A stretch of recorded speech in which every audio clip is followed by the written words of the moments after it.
पिछले कुछ दिनों के भीतर इसरो से 100 से ज्यादा टॉप लेवल के वैज्ञानिकों और इंजीनियरों ने अचानक से इस्तीफा दे दिया है। सवाल यह है कि क्या इसरो के अंदर कोई बहुत बड़ा साइलेंट क्राइसिस चल रहा है? इसरो में ऐसा क्या अचानक से हो गया कि लोग इसरो रिजाइन कर रहे हैं? अगर आपको लगता है कि इसरो के 14,000 कर्मचारियों के बड़े वर्कफोर्स में से 100 लोगों का जाना सिर्फ एक छोटा सा आंकड़ा है, तो आप इस क्राइसिस की गहराई को नहीं समझ पा रहे हैं। इसरो के सैटेलाइट सेंटर विंग में जहां कुल 1339 कर्मचारी काम करते हैं, वहां से अकेले 80 सबसे टैलेंटेड वैज्ञानिकों ने रिजाइन कर दिया है।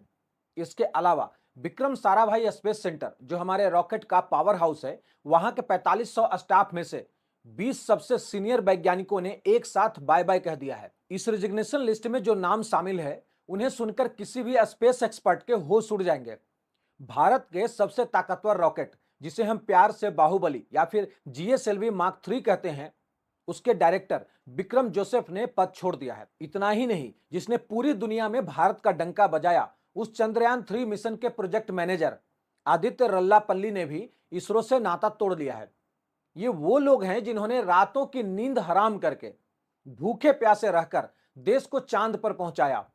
जब ऐसे पिलर्स अचानक सिस्टम से हटते हैं, तो सिर्फ एक खाली कुर्सी नहीं बचती, बल्कि सालों का तजुर्बा, क्रिटिकल डेटा और आने वाले मिशनों की पूरी कमान एक झटके में हवा में लटक जाती है। इस अभूतपूर्व पलायन के पीछे की सबसे बड़ी वजह है भारत में प्राइवेट स्पेस सेक्टर का अचानक और बेहद आक्रामक तरीके से उभरना। साल 2014 तक पूरे देश में शायद एक भी प्राइवेट स्पेस स्टार्टअप नहीं था जो रॉकेट या फिर सैटेलाइट बनाने का दम रखता हो। लेकिन साल 2026 तक आते आते यह तस्वीर पूरी तरह से बदल चुकी है और आज 400 से 500 से अधिक प्राइवेट स्पेस कंपनियां भारत की धरती पर काम कर रही हैं। साल 2020 में सरकार ने जैसे ही स्पेस सेक्टर के दरवाजे प्राइवेट प्लेयर्स के लिए खोले, कंपनियों की एक बाढ़ से आ गई। जो काम कभी सिर्फ सरकारी निगरानी में होता था, उसे करने के लिए अब कॉरपोरेट और टेक वर्ल्ड के बड़े बड़े धुरंधर मैदान में उतर चुके हैं। स्काई रूट ने तो बकायदा विक्रम 1, 2 और 3 नाम से अपने खुद के रॉकेट्स की सीरीज तैयार कर ली है और उनके सफल टेस्ट भी कर दिखाए हैं। जब प्राइवेट कंपनियां खुद के रॉकेट लॉन्च करने लगे, तो समझ जाइए कि गेम पूरी तरह से बदल चुका है। इस बदलाव के पीछे पैसे की वो ताकत है जो पहले कभी सेक्टर ने देखी ही नहीं थी। खुद केंद्रीय विज्ञान मंत्री के आंकड़ों के मुताबिक बीते 5 सालों में सिर्फ स्पेस सेक्टर के इन नए स्टार्टअप्स ने $600 मिलियन से अधिक का सीधा निवेश और फंडिंग हासिल की है। जब मार्केट में इतना पैसा तैर रहा हो, तो जाहिर है कि उन्हें सबसे बेहतरीन दिमागों की जरूरत होगी। अब सवाल यह उठता है कि दुनिया की सबसे बेहतरीन स्पेस रिसर्च के लिए जाने जाने वाले वैज्ञानिक आखिर प्राइवेट कंपनियों की तरफ रुख क्यों कर रहे हैं, क्यों भाग रहे हैं? क्या यह सिर्फ पैसों का लालच है या फिर इसके पीछे कोई गहरी फ्रस्ट्रेशन है?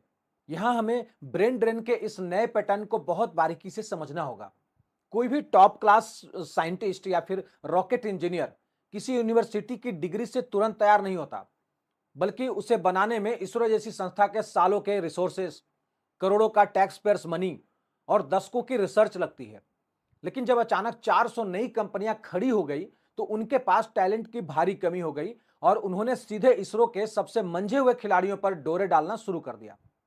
वैज्ञानिकों के सामने अचानक जॉब के इतने सारे ऑप्शंस आ गए कि जो कभी सरकारी नौकरी की सुरक्षा में बंधे थे, उन्हें अपनी असली मार्केट वैल्यू का एहसास होने लगा। दिलचस्प बात यह है कि इस प्लान को आप ट्रेडिशनल ब्रेन ड्रेन नहीं कह सकते, क्योंकि ये वैज्ञानिक नासा या फिर यूरोपियन स्पेस एजेंसी में काम करने के लिए देश छोड़कर बाहर नहीं भाग रहे हैं। वे भारत की ही जमीन पर रहकर भारतीय कंपनियों के लिए सैटेलाइट और रॉकेट्स डिजाइन कर रहे हैं। इन वैज्ञानिकों का नजरिया इस मामले में बहुत साफ और बेबाक है। वे इसे किसी भी तरह का देशद्रोह या फिर गद्दारी नहीं मानते। उनका तर्क है कि यह काम की आजादी है, खुद के टैलेंट को बिना सरकारी फाइलों और ब्यूरोक्रेसी के बंधनों से खुलकर आजमाने की खुशी है। वे मानते हैं कि प्राइवेट सेक्टर में रहकर वे जो रेवेन्यू जनरेट करेंगे, उससे देश के टैक्स में ही योगदान होगा। ठीक वैसे ही जैसे कोई सीनियर आईपीएस या फिर आईएएस अधिकारी अपनी नौकरी छोड़कर खुद का स्टार्टअप या फिर कंसल्टेंसी शुरू कर देता है।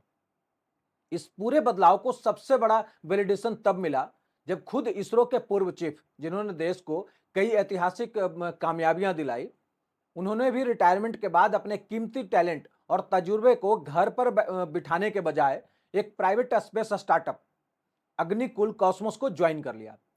जब खुद संस्था का सबसे बड़ा लीडर यह रास्ता चुनता है, तो नीचे काम कर रहे युवा या फिर मिड लेवल के वैज्ञानिकों को एक बहुत जोरदार मैसेज मिलता है।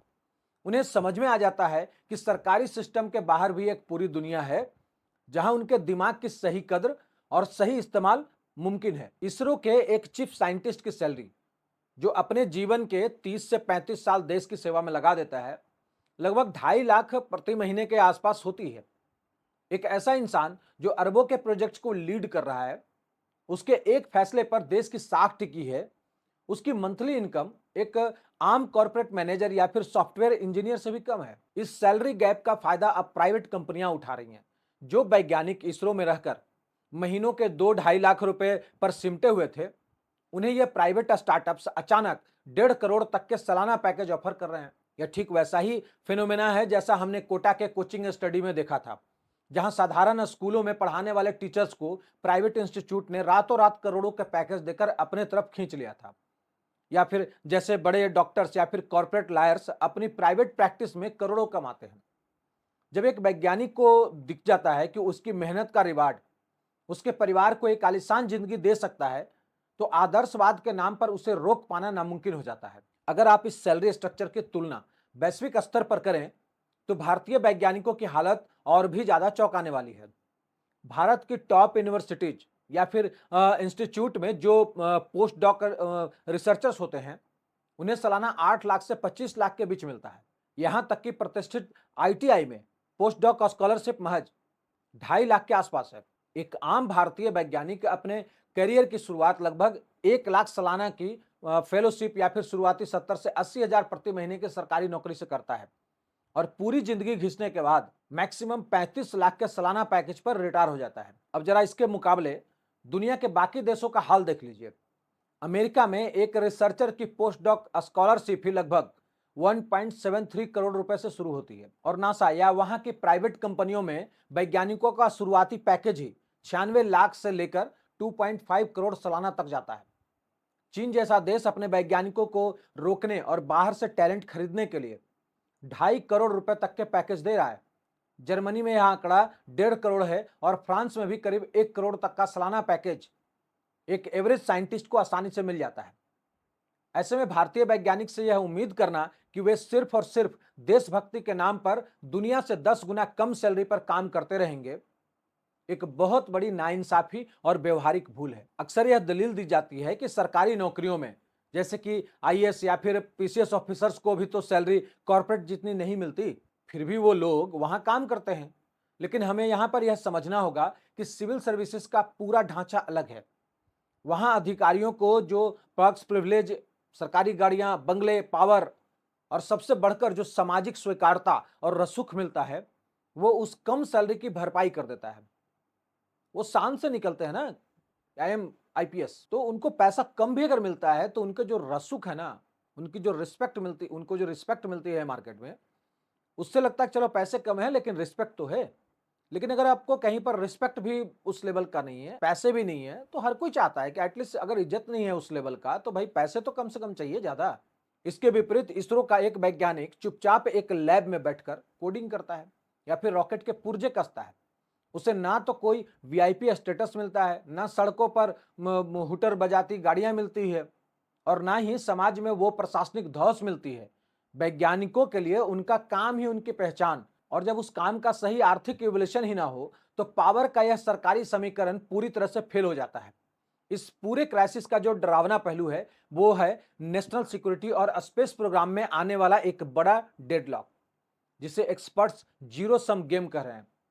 एक समय सरकार देश में स्पेस इकोसिस्टम को बढ़ावा देने के लिए 1,000 करोड़ का भारी भरकम फंड लेकर आती है, लेकिन ट्विस्ट जरा देखिए, उस सरकारी फंड की मदद से ये प्राइवेट स्टार्टअप खड़े होते हैं, और फिर वही स्टार्टअप इसरो के सबसे काबिल वैज्ञानिकों को मोटी सैलरी देकर अपनी तरफ तोड़ लेते हैं। नतीजा क्या हुआ? सरकारी पैसा ही घूमकर सरकारी संस्था के पैर काटने के काम आ रहा है, और देश का जो कोर ओरिजिनल स्पेस प्रोग्राम है, वो वहीं का वहीं ठप पड़ जाता है, क्योंकि काम करने वाले मुख्य लोग ही गायब हो चुके हैं।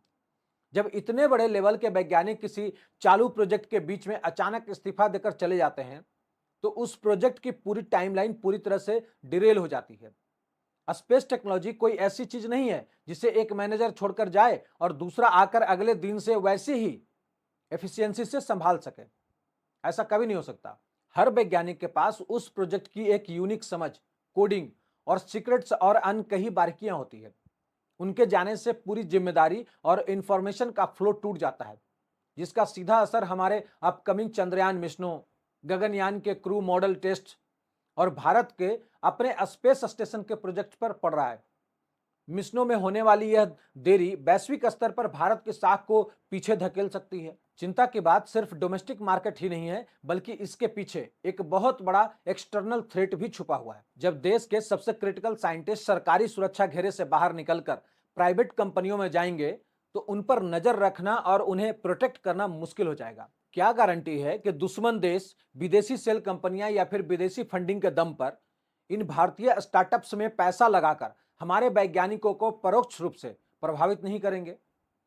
अतीत में भी ऐसी खबरें आ चुकी हैं जहां पाकिस्तानी खुफिया एजेंसियों ने ब्रह्मोस और अग्नि 6 जैसी संवेदनशील मिसाइलों की जानकारी चुराने के लिए डीआरडीओ के वैज्ञानिकों को सोशल मीडिया पर हनी ट्रैप का शिकार बनाया था। हमें इसरो के महान वैज्ञानिक नंबी नारायण का वो काला दौर भी नहीं भूलना चाहिए, जिन्हें एक साजिश के तहत जासूसी के झूठे आरोप में फंसाकर पूरे देश के क्रायोजेनिक इंजन प्रोग्राम को दशकों पीछे धकेल दिया गया था। अगर सरकार ने इस अलार्मिंग सिचुएशन को भांपकर तुरंत कोई ठोस और बड़ा कदम नहीं उठाया, तो बहुत मुमकिन है कि आने वाले समय में इसरो के हालत भी वही हो जाएंगे जैसा कि आज बीएसएनएल का हो चुका है। एक समय बीएसएनएल देश की सबसे बड़ी टेलीकॉम ताकत थी, लेकिन प्राइवेट कंपनियों के एग्रेसिव कंपटीशन और सरकारी ढुलमुल रवैये के कारण वो सिर्फ एक पिछड़ी हुई संस्था बनकर रह गई, जो आज भी सरकारी फंड और सरकारी मंजूरियों के इंतजार में हाँफ रही है। हालांकि इस अचानक भड़के क्राइसिस को रोकने के लिए सरकार ने कुछ तत्कालिक कदम उठाए हैं,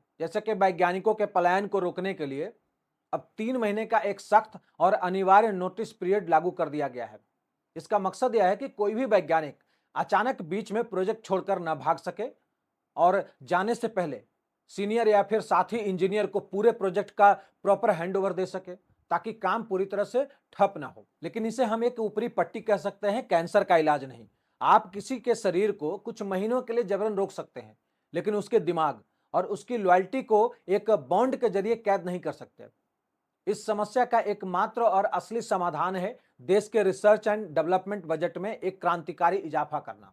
सरकार को यह समझना होगा कि इसरो जैसी संस्था को साल 2 साल के लिए 1,000 करोड़ जैसी छोटी मोटी रकम खैरात या फिर टोकन मनी के रूप में देने से काम नहीं चलेगा। हमें इसरो को एक स्वायत्त, आर्थिक रूप से बेहद मजबूत और कॉरपोरेट स्तर की सुविधाएं देने में सक्षम बनाना होगा, ताकि हमारे वैज्ञानिकों को काम की संतुष्टि के साथ साथ एक ऐसा वेतन मिल सके कि उन्हें बाहर की तरफ देखने की जरूरत ही नहीं पड़े। इस नए और बेहद कॉम्पिटिटिव माहौल के कारण जहां स्पेस सेक्टर में अचानक इतना पैसा और ग्लैमर आया है, देश के प्रतिष्ठित आईआईटी और आईआईएससी जैसे संस्थानों में एयर स्पेस इंजीनियरों की डिमांड अचानक आसमान छूने लगी है। पहले जो युवा सिर्फ कोडिंग और आईटी सेक्टर्स में जाकर विदेश में बसना चाहते थे, अब वे देश में ही रहकर रॉकेट साइंस में अपना करियर देख रहे हैं। यह कंपटीशन आने वाले समय में देश के भीतर एक ऐसा फ्रेश और बेजोड़ टैलेंट पूल तैयार करेगा, जो शायद इस वैक्यूम को भर सके। इसरो से वैज्ञानिकों का जाना सिर्फ एक प्रशासनिक खबर नहीं है, बल्कि यह एक नए भारत का वो चेहरा है जो अपने हक, अपनी वैल्यू और अपनी आजादी के लिए अब किसी भी सरकारी ठप्पे के पीछे छुपने को तैयार नहीं है। अगर हम चाहते हैं कि हमारा तिरंगा चांद और मंगल के पार जाकर अंतरिक्ष के सबसे गहरे कोने में लहराए, तो हमें सिर्फ रॉकेट की सेहत की चिंता नहीं करनी होगी, बल्कि उन रॉकेट्स को बनाने वाले इंसानों की कदर भी उसी शिद्दत से करनी होगी। अब फैसला देश के नीति निर्धारकों के हाथ में है कि वे इन उड़ते हुए पंखों को पिंजरे में बंद करना चाहते हैं या फिर उन्हें उड़ने के लिए एक ऐसा आसमान देना चाहते हैं जिसकी कमान हमेशा भारत के हाथ में रहे। इसमें आपका क्या मानना है, कमेंट सेक्शन में जरूर बताइए। वीडियो को लाइक से सब्सक्राइब करना मत भूलिए। अगले एपिसोड में मिलता हूं, तब तक के लिए जय हिंद।